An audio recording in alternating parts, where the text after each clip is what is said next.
प्रशासनिक अधिकारी बनना हर किसी का ख्वाब होता है, लेकिन सिविल सर्विस की परीक्षा पास कर अधिकारी बनने का रास्ता बहुत ही संघर्ष से भरा होता है।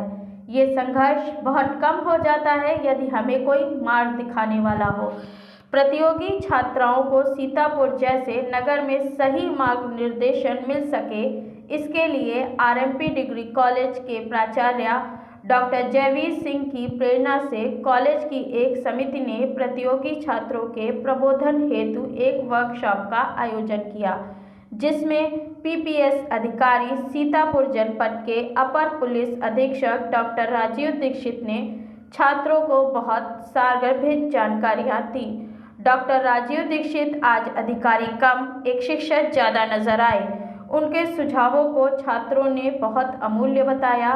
उल्लेखनीय है कि प्राचार्य डॉक्टर जयवीर सिंह ने इस तरह के अभिनव प्रयोग कर आरएमपी कॉलेज के छात्रों को सिविल सेवा की तैयारी करने हेतु प्रेरित करने का बहुत सफल अभियान चलाया है, जिसकी चारों ओर प्रशंसा हो रही है। उन्होंने बताया, छात्रों को प्रेरित करने का ये अभियान आगे भी जारी रहेगा और वहीं आपको एडवांटेज मिलेगा। बहुत आसान प्रश्न पढ़ाने में एडवांटेज नहीं मिलता। हमेशा अच्छे विद्यार्थी को सफलता तब मिलती है जब प्रश्न पत्र कठिन आता है, क्योंकि वो भीड़ में से अपने को डिफरेंशिएट करके प्रस्तुत कर पाता है। ये हमेशा ध्यान रखिएगा। कभी भी आकांक्षा मत रखिएगा सरल प्रश्न पत्र आए, क्योंकि प्रश्न पत्र सबके लिए समान है। वही कठिन प्रश्न सबके लिए आए, आप उन्हीं में अपने आप को अलग ढंग से प्रस्तुत कर पाइए तो शायद आपके लिए ज्यादा बेहतर होगा।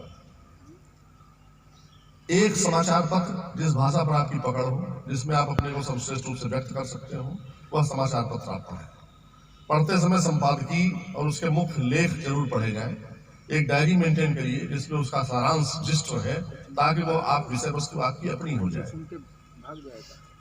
नहीं तो लिखने का अभ्यास डालिए। आजकल बहुत लोग मोबाइल पर जो है रीडिंग कर रहे हैं, मोबाइल पर सारा सर्जना चल रही है, इसलिए लिखने का अभ्यास नई पीढ़ी का कम है।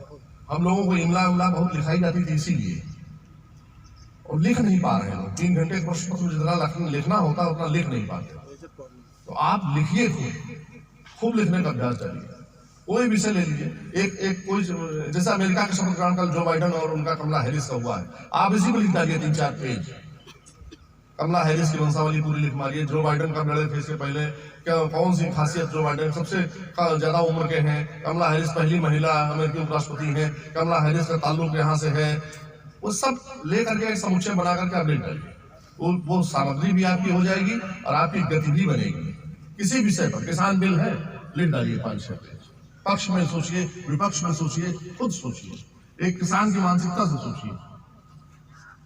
और जब व्यक्तित्व परीक्षण के लिए आप इंटरव्यू में जाएंगे तो ये सब चीजें आपको फायदा देंगी, क्योंकि व्यक्तित्व का निर्माण रिजल्ट निकलने और इंटरव्यू की डेट के बीच नहीं होता। व्यक्तित्व निर्माण एक सतत चलने वाली प्रक्रिया है, वह प्रक्रिया आपकी चलती रहेगी। तो वो कृपा करके आप अभी से डालिए अपने अभ्यास में, वो आपको आगे मदद करेगा। मैं आज कुछ सूत्रों पर बात करूंगा, क्योंकि एक अभी VIP प्रोग्राम आया है, उस वजह से मुझे कम समय आज देना पड़ेगा। मैं फिर कभी आपके सामने बैठूंगा। हेलो, हाँ, अच्छा, ठीक।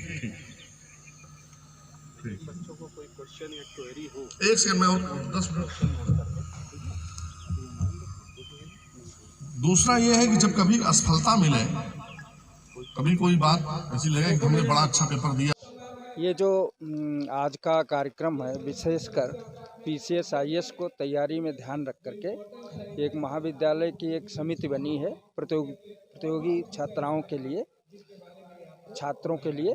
वो ये है कि बहुत दिनों से मेरी अभिलाषा थी कि जनपद में लीडिंग कॉलेज है RMP महाविद्यालय, उसके बच्चे इन सेवाओं में जाएं।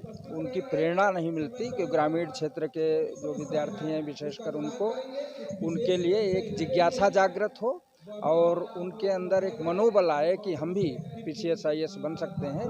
इसलिए कार्यक्रम था, और इसके लिए प्रेरणा स्रोत के रूप में मार्गदर्शन देने के लिए डॉक्टर राजीव दीक्षित जी, जो अच्छे एक विद्वत समाज से आते हैं, साथ में अच्छे अधिकारी हैं, साथ में उनका ये है कि उनको प्रेरणा देने के लिए वो कई बार उन्होंने कहा मार्गदर्शन हम करेंगे बच्चों को, तो उनको आज बुलाया गया था।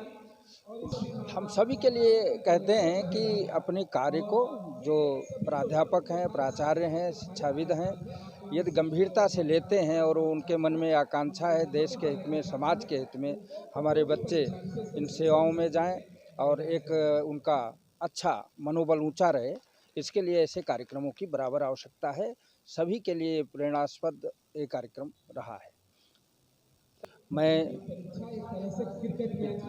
चैनल जागरूक चैनल, इसके माध्यम से मैं ये जन जन तक ये बात पहुंचेगी और इसके लिए जो इस संदर्भ में नहीं जानते हैं उनको भी जिज्ञासा होगी कि हम इन सेवाओं में जाएं, और ऐसे चैनल जो इन क्षेत्रों में काम करते हैं मैं उनके लिए एक शुभकामना व्यक्त करता हूं कि उनके माध्यम से ये जन जन तक बात पहुंचेगी, छात्र छात्राओं का सबका हित होगा।